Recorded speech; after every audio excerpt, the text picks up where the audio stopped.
Alright guys, I am in the shop. Y'all recognize the center console? Well, I know y'all recognize that light. Yes guys, that is a check engine light. This, my friend, well, as you can see, it's a Dodge. It's a Dodge Durango. Wow. I know y'all can't feel, but this car is shaking. This is a 2012, I want to say.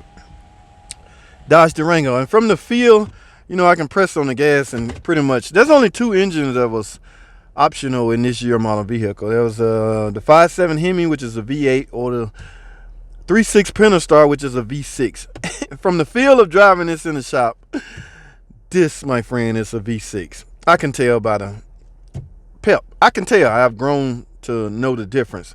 Well, anyway, guys, it's sitting here doing this. Yes, there is a misfire, and from my understanding, you know the drill, guys. They done had the spark plugs, the coil, the injectors, everything replaced. All right, which begs the questions, which begs the fact that they obviously, that didn't fix the problem. Okay, so that's why they're here. We know everything about this car. All right, this vehicle, this engine, everything. Now, misfire. All right, 2012. Notice the year I said 2012 and a 3.6. What does that have in common? Yes, guys, you all know 2011 through the early build 2013, there was an extended warranty on the cylinder head. Now, they told me they replaced all the plugs and the wires and everything related to the problems in cylinder 2, from my understanding, from what I've been told. They've done everything in cylinder 2, even the injector. So it's obviously either internal or it's obviously internal. So what you need to do is run a compression test. Well, anyway, guys, there's good news and bad news for this customer. The bad news is we can't take it to the dealership and get it done for free. Because as you can see, let me get this light out of here. Y'all see that? 164,000 miles, which means that is more than the 150,000 miles which the extended warranty covers.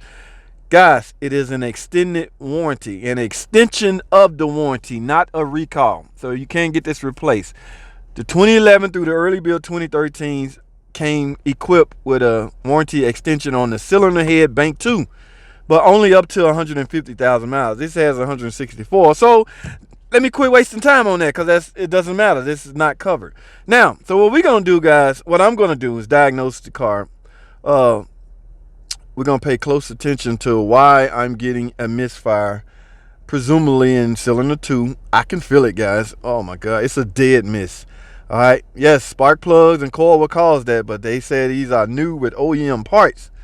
So that means they got other problems. So y'all ready, man? Let's diagnose this guy thing, man. Let's get on the computer first and see what kind of codes we got. Y'all ready? Let's get it. Let me plug in my scan tool. I'm going to leave it running. Alright guys, here we go. Man, I left the car running, guys, and I hear a ticking noise. Oh my goodness, guys. Y'all know what that means.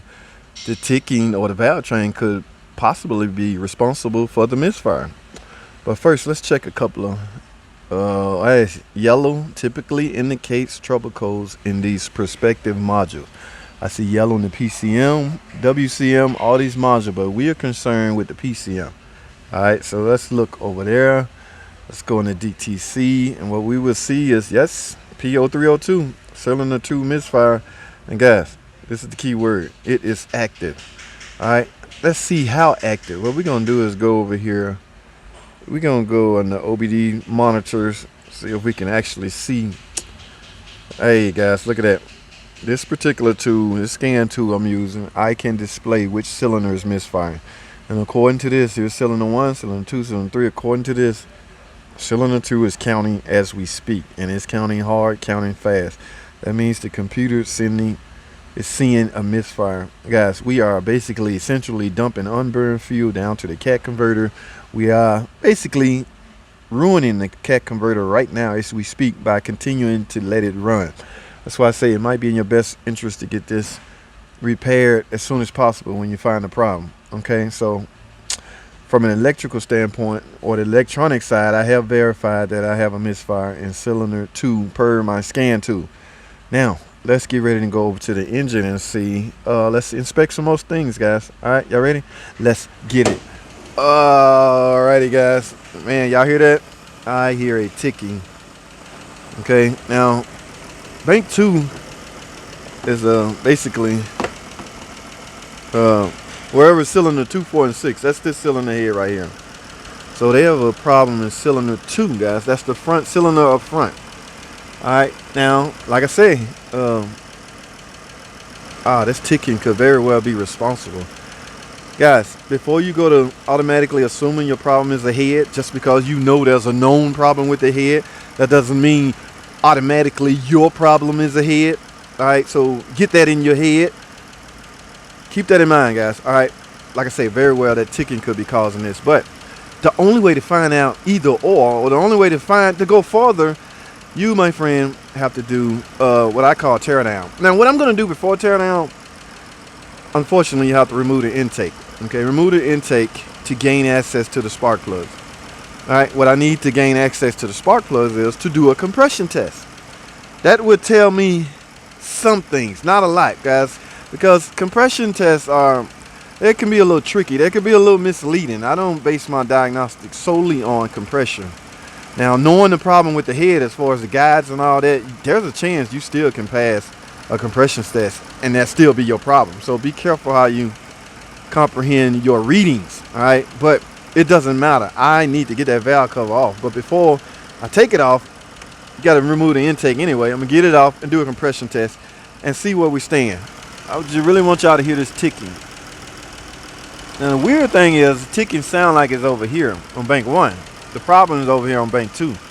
But with the intake off, it's easy enough to remove both valve cover, and that is what I'm going to do, guys. So let me grab a couple of tools and start yanking some of this stuff. I gotta let it cool off now. I refuse to take the stuff off while it's hot. So guys, I will get back with y'all, I don't know, 30 minutes. I'm gonna let a fan run on it, get it cool real quick, but it's missing bad. You can feel it and you can hear it. Very well, your problem could be a broken rocker on them. I don't know until I get in. Stay tuned. Alright guys, welcome back to the channel. Y'all remember the one I'm getting ready to, well, I was. I still gonna end up turning it down because this doesn't explain the knocking noise. But what I want to talk about, guys, remember our problems in cylinder 2. Remember, we can visually view cylinder 2 misfire counting on a scan tube. Alright, now, you also remember me saying that they replaced the coil, the plug, the injector on cylinder 2. After removing the air cleaner housing, remember this air cleaner go from here over here. All right, so it covers all this up. After removing that, I find a brand new coil on cylinder 1. This is bank 1, guys. Remember, the cylinder closest to the front. If you look at this, compare this head to this head. It is closest to the front. So cylinder 1 is going to always be the closest one to the front of the engine. Okay, so this is cylinder 1, 3, and 5. With me seeing this brand new coil on cylinder 1, cylinder 2 is over here. If they didn't remove this, the problem very well could be secondary ignition is my point. Alright, so I'm anxious to find out. I'm about to remove this. You can't see, and as you can see, that is not a new coil. So I personally think they've been dealing with the wrong cylinder all along. It's easy to be convinced that this is cylinder 2. Number 1, it's easy to get to. So if you're gonna, it's right there. So you want to hope your problem is on the easiest thing to do. But that's not the case, guys. In order to get to cylinder 2, 4, or 6, the intake plenum have to come off. Sometimes you got to suck it up, guys. That's just the way it is. No way around it. All right. So what I'm about to do is remove the intake, and I might end up again. That doesn't explain the ticking noise. So, but I'm still anxious to find out if that's my misfire. We'll see. We'll have to go play it by ear, guys. All right. So let me get to work getting this off, and we'll go from there.